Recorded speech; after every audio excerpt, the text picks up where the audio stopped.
Miranda is the founder's daughter. It's still kind of blowing my mind. She came all the way out here, left everything she had behind, and created a new life. Why do you think she did that?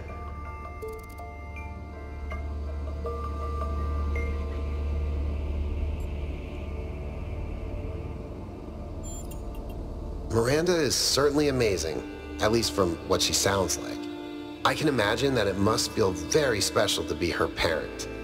On the other hand, we're not like ancient humans. We're not born as babies. Would you have preferred to have a family?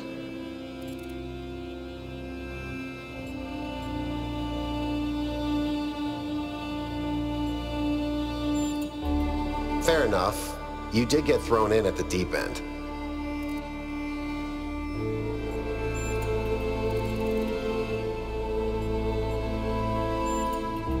I'm not sure, to be honest. This is all so surreal. Walking around here is so peaceful, but it's also, I don't know. One moment I feel inspired, the next, kind of creeped out. Our ancestors relied heavily on fossil fuels for energy generation, which released a lot of carbon dioxide. This caused the atmosphere to trap more heat, which changed the planet's overall climate. The effect continued even after they were gone, and these low-lying areas were flooded. I've seen a lot of places like that. No, I never did. I would have loved to. Nope. You know, people throw around the word awesome a lot. I probably do it too, but I think what we saw in there is the proper meaning of the word.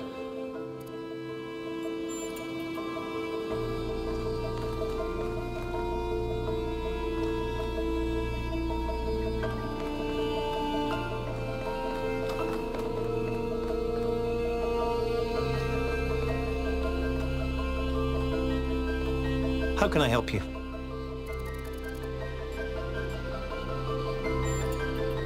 Then at least we may be able to find out what happened in New Jerusalem, why she came here. But I don't think she left the island. I think she's still here, waiting for us to make the right choices.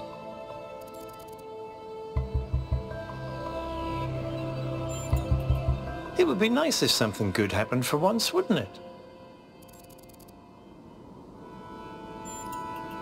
I think every single human being is completely unique, and every instance of consciousness is a miracle. The more of us there are, the more alive the universe is.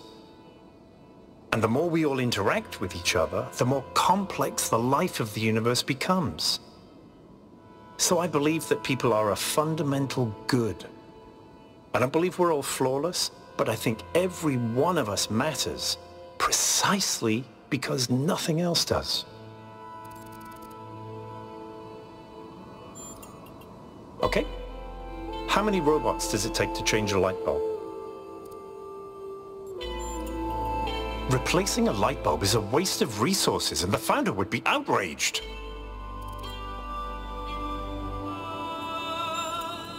You know, Herman had the same reaction. Could be, yes, of course. All technology has the potential to be misused. From fire and the wheel to whatever makes these particle clouds. But that doesn't mean it has to be. In the principle of it, no. It's not just that I believe humanity is fundamentally good, although I do. It's that I think sentience is the foundation of everything else. What's the point of stars and galaxies, of hills and forests, without someone to perceive them? But my faith that we can actually grow up, that we can break out of these loops and take control of our destiny, that's something I struggle with every single day. Herman, honestly, I think he makes people feel safe. The world beyond our walls is frightening. Human history is full of failures and disasters. It's easy to look at that and recoil. Herman offers a vision of the future that feels contained, manageable.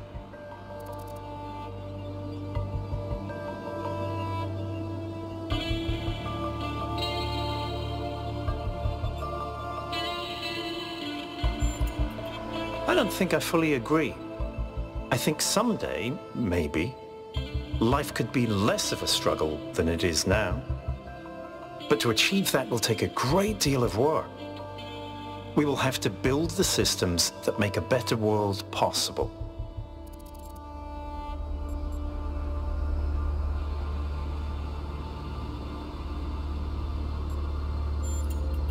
Athena was always trying to understand the reality underneath what we perceive, the objective truth.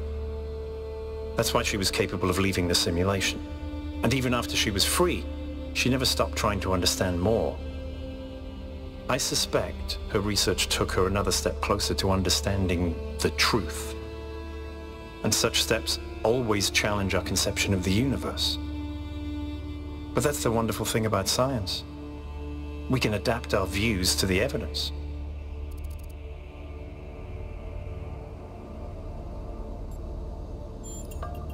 In the sense of an interventionist deity? No. I wouldn't rule out the possibility, but it's not something I personally believe.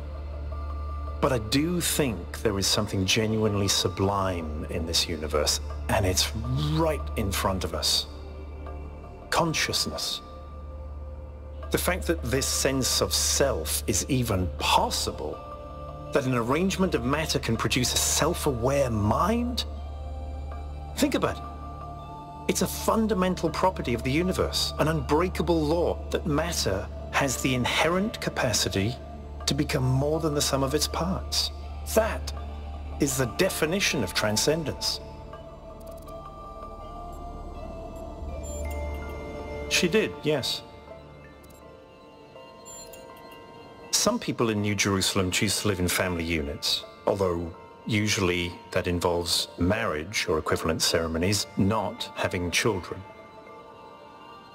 You could say that Athena was a kind of mother to us and Cornelius a kind of father, but it's not quite the same. Because they refused to grow up. They refused to take control of their lives. They let bureaucrats and financiers determine their destiny, and those people could not think beyond themselves, beyond the tiny, insignificant moment they were trapped in. Their technology could have saved them, but what really failed them was their imagination.